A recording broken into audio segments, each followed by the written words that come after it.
Hello everyone, welcome to the Renaissance. This is a time of great revolution in the arts where art had been relatively stagnant for maybe 1,000 years. All of a sudden, right around the year 1400, it burst forth, and science and philosophy and literature all at the same time. This was supported by many factors. One of them was the invention of the printing press. Another was something called humanism, which was a belief in the power of the individual. The center of the Renaissance was this city right here, Florence, Italy. The Arno River runs right through the center of town. And that bridge that we see with all the little shops on it, it has been traditionally used for gold and leather merchants since medieval times and is still in use to this day. First, let's take a quick look at a map to see where we are. So when you look at this map from around 1200, you can see that the Roman Empire in green had quite a hold. And then we have the Kingdom of France, and Spain is broken up into different sections. And the Moors had crossed over from North Africa in southern Spain. But if you look over to Italy, where we have the boot, Italy is broken up into a series of kingdoms and smaller warring factions. In the north of Italy, there's Florence, and then we have Rome, that was also a center of the Renaissance, as well as Venice and Mantua and other cities really throughout Italy. But the Renaissance spread throughout Europe. Eventually, there was a lot going on in northern Europe, in France. It was really a revolution that spread throughout the land. But where did it start? Well, it started where a lot of things start, and that is with money. The banking family, the Medici family, they endeavored to support arts and culture. It became quite fashionable among the noble people of Italy to support artists and artisans. So artists' workshops really flourished. And in these workshops, older artists would have younger apprentices who would in turn train younger apprentices, and they became really centers of creativity. If you consider that when someone has a good new revolutionary idea, and someone else takes that idea and runs with it, and then this continues, that's where innovation really occurs. So here's one of the best known images of the era. This is painted with a process called egg tempera, which is pretty amazing when you consider its egg yolks and pigment. But this is Birth of Venus by the artist Botticelli. It was painted by one of the country homes of the Medici, someone in the Medici family. And here we have Venus emerging out of the sea with Mars blowing on her. She's about to be draped, her modesty preserved, standing in the shell. With this, we have really some symbols for what happened with the beginning of the Renaissance during that first 100 years. First and foremost, we see a female nude, which hasn't been seen since the Roman era. Also, this is a return to the classics of Greece. Now, the Greece era, the classical Greek era, was about 300 to 500 to 300, 100 BC, followed by the Roman era. And during the classical Greek time, about 300 BC, the human form was really celebrated. But even in that time, female nudes were rare until right at the end of the Greek prominence. So what Botticelli is symbolizing here is the marriage between a return to classical Greek thought, which is really the meaning of the Renaissance, and how that can be aligned with the Christian theology. This is something that gave birth to what we call humanism. And humanism can be defined by the saying, and you can take this gender neutral, but we'll say, man is the measure of all things. So let's start with the premise that each individual has within them gifts and potential beyond measure, and that these gifts and potential need only to be cultivated in order to allow them to create great things. This is really the opposite of a lot of the beliefs that we saw in the Middle Ages, where the belief was more centered on the power of the group, and that individual life on earth was suffering, and that at the end of our lives, then we would, if we had been good and noble, go to heaven. This painting by Hans Holbein really represents the thought of and the philosophy of humanism. Now, humanism was a primary mover of all of the changes of the Renaissance, and it would be something to remember. You could see it as a celebration of the power of the individual. So the arts and the sciences and literature all just thrived in this atmosphere of both endowments, financing of the arts, and communities that got together to support each other and to innovate and create. It was a very exciting time. Let's look again at this painting. The symbols all throughout the painting are symbols for humanism. If you look on the table, we have a globe, we have scientific instruments and devices for measuring different aspects of the natural world.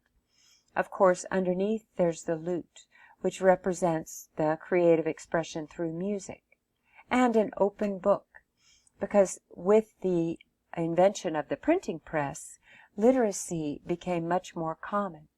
Also, the Italian vernacular was used to print to be the language of many of these books, which made them much more accessible than just the classic Greek that was used for church texts. Here we have the man of the cloth on the right and the nobleman on the left.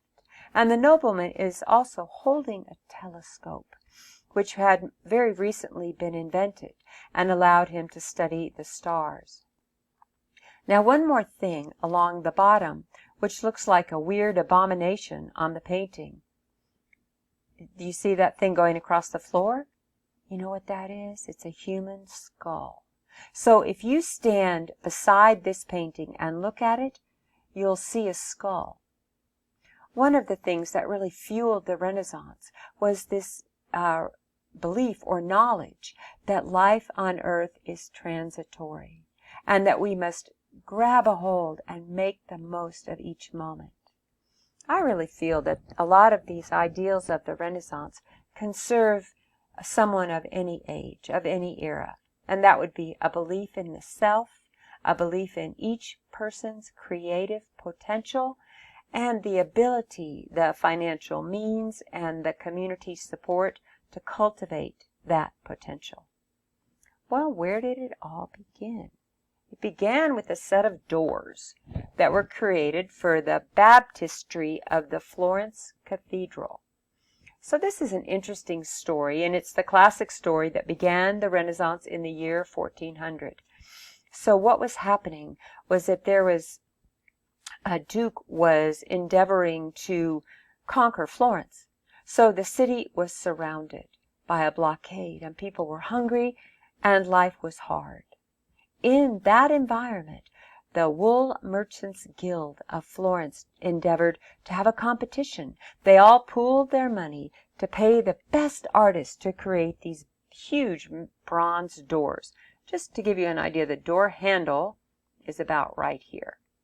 Okay, so for the doors, two finalists emerged, and they were both young men, one 24 and one 25, and they were the artist Brunelleschi and Ghiberti. If you look at the bronze plaque on your, on your left, that is the winning image. And what it is Abraham being told by God to sacrifice his son Isaac. And at the last minute, the angel appears and he doesn't have to do the sacrifice. So the one on the left follows a lot of the Greek ideology, and the one on the right is a little bit more brutal and angular. The one on the right was made by the man Brunelleschi. Now, he did not win this commission, but I'll tell you, Ghiberti went on to complete these doors and to do another set of doors, and this is what he's known for. Even late in life, he was still working on the doors to the baptistry. But Brunelleschi, he did great things in the arts, and one of the things that he did was to rediscover the art of linear perspective, which is a way of arranging objects in a composition or in space, which really aligns to how we see. Perspective leads the eye into painting or drawing, and there are basic rules, but the simple way of looking at it is there is a horizon line, which is the eye level of the viewer. And then there's a vanishing point, which means that point where all the lines of the geometric forms go to, as we see here. This is a very simplified explanation of what we see as one-point linear perspective. There's also two-point linear perspective, and if you want to learn that, take a drawing class and we'll explain more.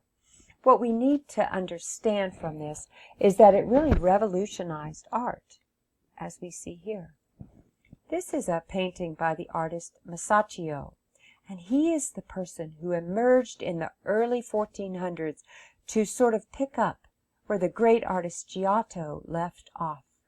He's depicting natural forms. He's using the linear perspective. He's really making beautiful figures with light and shadow in a way that had not been seen before. Now, as if to prophesize his own death at the young age of 27, at the bottom here, we see a skeleton right there. And underneath it, it says, "I was once as you are now, and you shall be as I am." Sort of like a way of saying ashes to ashes and dust to dust. And it's another example of that teaching of humanism, which really acknowledged death as a way to get the most out of life. Now, the artist Masaccio, he was a great artist. It's amazing that he died at just the age of 27 and left so much behind. This is from the Brancacci Chapel. That's in Florence. And when I was there recently, I took an afternoon by myself, and I went and I sat in front of these grand murals all around one of the inner chapels.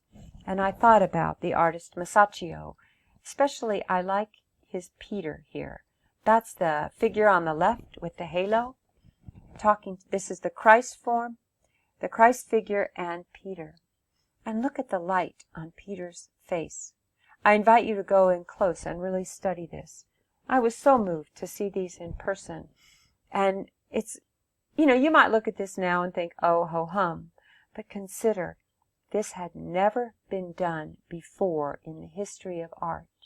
We have all the stiff forms of the Middle Ages. We have the Greek traditional art that came before. But nothing like this had ever been painted. And then Masaccio just showed up and started painting it. It's really incredible. So with that, we are going to end the first part of the audio lecture on Renaissance 1, and stay tuned for part 2. Thanks for listening.